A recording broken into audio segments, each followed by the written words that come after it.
things I've heard since the beginning of this new season of Overwatch, one being Venture needs to be nerfed, and the other being that they take no skill. I decided to form my own opinion and see if I can learn anything while trying to rank up on my days off and any free time that I have in between. And I personally would say that I've learned quite a bit. But before we get into this topic, just a quick reminder that less than half of you are subbed to my channel. If you've seen multiple videos of mine, why not consider subscribing? It's free and it helps support my ability to make more content for all of you. Also, don't forget to hit that like button as well if you want to see more videos like this from me. Lastly, for any new viewers that have made it this far, you've already made it past the point where most new viewers would leave. You might as well subscribe too. The first thing that I have to say, and in my honest opinion, this is probably the most fun character we've got since Junker Queen. The combination of her movement as well as her Doomfist-like attack style from like Overwatch 1, I think that combo makes Venture very fun to use. And my favorite part of the character is actually the fact that they have a unique melee, kind of like how Junker Queen and Torbjorn, their quick melees do a little bit more damage or have these effects to it. And it gives you more incentive versus just trying to chase down with your abilities or always using your primary fire, where you might be able to just finish off an enemy with a quick melee before they can get back to a support or before they can use one of their abilities to escape. And don't even get me started on Venture's ult. That thing is insane. I'm gonna be honest, it feels like if you were standing right in front of a Reinhardt and he spammed the Earth Shatter 4 times right on your head. Pretty much to wrap it all up, I think Venture is probably the most fun DPS in the game, at least right now. Not best DPS, just most fun. Now, with all those positives being said, there are still going to be some drawbacks to the character, especially if a team understands how Venture works. You can go from having a lot of fun to having no fun at all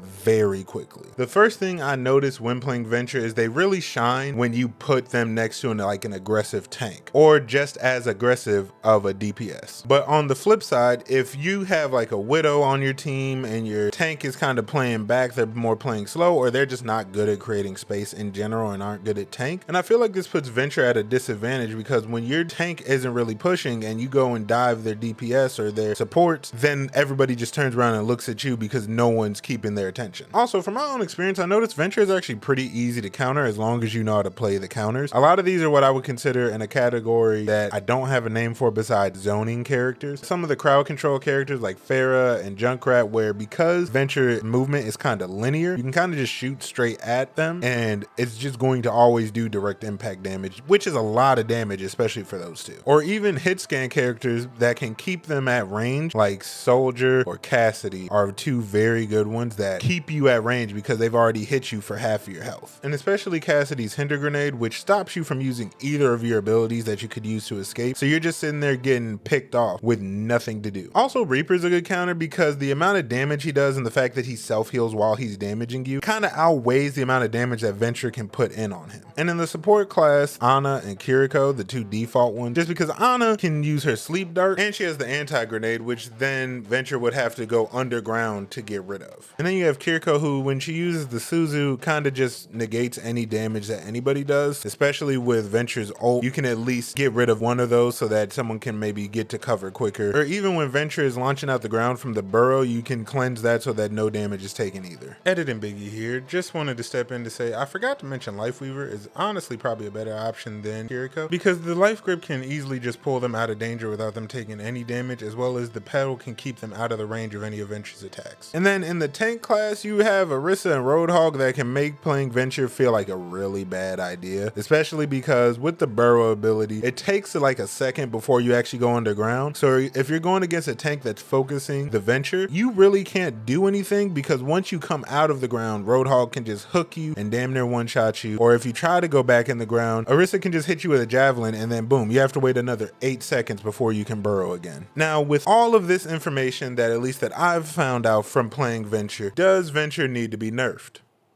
A little bit. Let me explain. I personally think just a few tweaks would make this character a lot more bearable for like casual and low elo players to deal with, because I don't think that high elo super competitive players are having an issue with Venture like other people are. Now, the one thing that I think a lot of people can agree on, hopefully, is that Venture's ult does need a nerf. As I mentioned before, Venture's ult feels like getting hit direct impact with Reinhardt's hammer 4 times in a row. That seems a little ridiculous for your ult to be that strong and to get it back as quickly quickly as Venture does. There's two options they can go with. I wouldn't go with nerfing the damage of the ult because then it becomes useless, kind of like how a lot of people were using Cassidy's ult just to reload their gun quicker, because you were never going to get a chance to actually get a team kill unless you were in like super casual games. I personally think, obviously I don't want them to nerf the damage, but I think that making the cooldown longer could make the character a lot more bearable so it doesn't feel like they get their ult back almost every team fight. I also think that honestly they should probably nerf the shield just a little bit. I don't want it to go from like 75 to 50, but maybe 75 to 70 or maybe 65 max on the shield that you can get from using the abilities would make the character also a lot more bearable, so that it doesn't feel like they're saving themselves just using an ability so they can get shield when they're obviously out of position. And the reason that they shouldn't nerf down the max shield on Venture to 50 is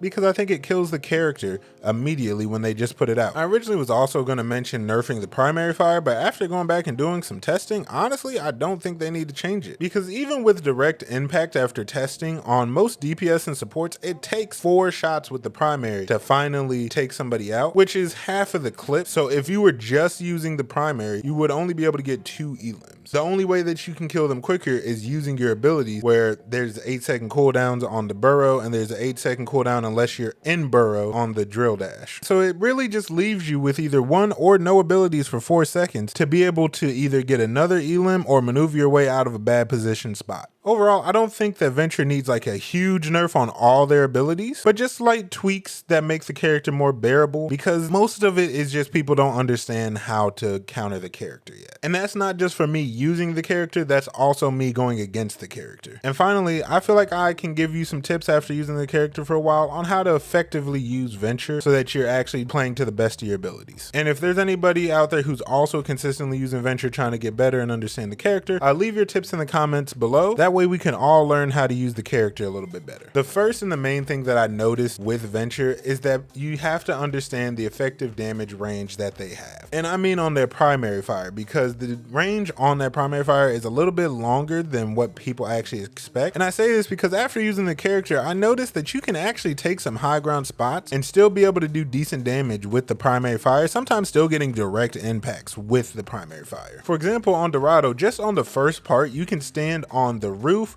or on that little overpass bridge for the first part and still get direct impacts and decent damage in general on Venture. You can also do it on the balcony on the second part, and on the third part you can go to that second floor and still put in decent damage. And the more you utilize that effective range, the easier it becomes to deal with like all the super close range characters, even like the counter I said before, Reaper. And the only reason I still have Reaper as a counter is because a lot of Ventures go straight at him and they just try to use all their abilities, spamming it, and he just out heals it all and does more damage. Second tip I have is, just like Doomfist, you really have to keep track of the ability cooldowns. And you kind of want to use them like in a rotation type of way, where you always have one that's just about to pop up when you use another one. This way you always have a way to escape or to confirm an elim before they can escape. Now it is fine to use the drill dash while in burrow because it comes back in 4 seconds, but then you also have to understand for those 4 seconds you have no way to escape. And then once you do get that drill dash back, you have to assess the situation that you're in to see if it's better for you to use that drill dash to escape with an extra 40 shield, or can you use that drill dash to then get another pick while your team is coming up to back you up. And the last tip, at least in this video for me, is to not use the drill dash on every single absolute enemy that you run into just to try to confirm the pick, when you can just use your quick melee that does a lot of damage. Now I'm not saying not to use your drill dash ever to finish off an elim, but when you have something like a absolute Zen where all you have to do is maybe hit one more direct impact on them, or just use your quick melee, there's no point using the drill dash because then you're out of an ability for 8 seconds. Now these are all my thoughts and opinions on Venture. Do you agree? Do you disagree? Let me know in the comments below. And if you've made it this far into the video, obviously you enjoyed the video, so go ahead and subscribe so you can stay up to date on every video that I upload, as well as share with 2 friends so they'll share with 2 friends, and that way we have exponential growth. And that's all I got, so I hope you have a great day.